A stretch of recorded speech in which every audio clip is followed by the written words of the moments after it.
ভাষা আন্দোলনের প্রথম শহীদ মানিকগঞ্জের রফিক উদ্দিন আহমেদ। তার স্মৃতি ধরে রাখতে জন্মস্থান সিংগাইর উপজেলার পারিল গ্রামে গড়ে তোলা হয় ভাষা শহীদ রফিক উদ্দিন আহমেদ গ্রন্থাগার ও স্মৃতি জাদুঘর।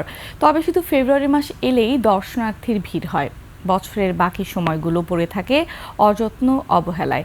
মানিকগঞ্জ প্রতিনিধি আলামিন মাহমুদের তথ্যচিত্রের desk report. Colour expert dark sap এবং মাইল্ড অন হ্যান্ডস টেকনোলজি সমৃদ্ধ অরিক্স অ্যাডভান্স ডিটারজেন্ট পাউডার আপনার লন্ড্রি এক্সপার্ট। দৃষ্টিনন্দন একতলা পাকা ভবন, ভেতরে তাক সাজানো মুক্তিযুদ্ধ, ভাষা আন্দোলন, গল্প উপন্যাস সহ বিভিন্ন বই দিয়ে আছে ভাষা আন্দোলনের দুর্লভ কিছু স্থির চিত্র। রফিকের স্মৃতিচিহ্ন আছে একটি পাঞ্জাবি লুঙ্গি, টেবিল চেয়ার ও কাপড়ের উপর রফিকের নিজ হাতে নকশা করা একটি টেবিল ক্লথ। ভাষা শহীদ রফিক উদ্দিন আহমেদ, তাকে এই স্মৃতি জাদুঘরটা দেখার জন্য আসছি, খুব ভালো লাগতেছে। তার চেতনা এবং তার রক্তের মাধ্যমে এই বিশ্বে মানচিত্রে আন্তর্জাতিক মাতৃভাষা সুপ্রতিষ্ঠিত হয়েছে।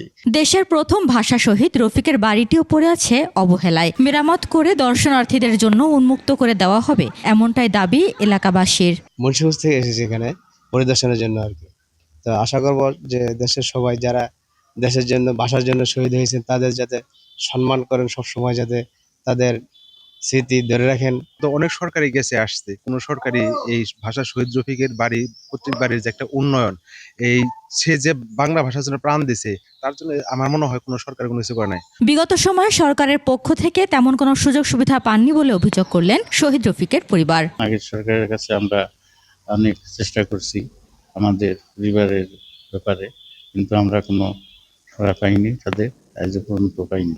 স্থানীয় প্রশাসন বলছে, শহীদ রফিক উদ্দিন আহমেদ স্মৃতি জাদুঘরে দর্শনার্থী টানতে অবকাঠামোগত সুবিধা বাড়ানোর উদ্যোগ নেওয়া হবে। মানিকগঞ্জবাসী হিসাবে সবাই গর্বিত যে শহীদ রফিক উদ্দিন আহমেদ মানিকগঞ্জের এবং সিংগাইরের, এটা আমাদের জন্য গর্বের বিষয়।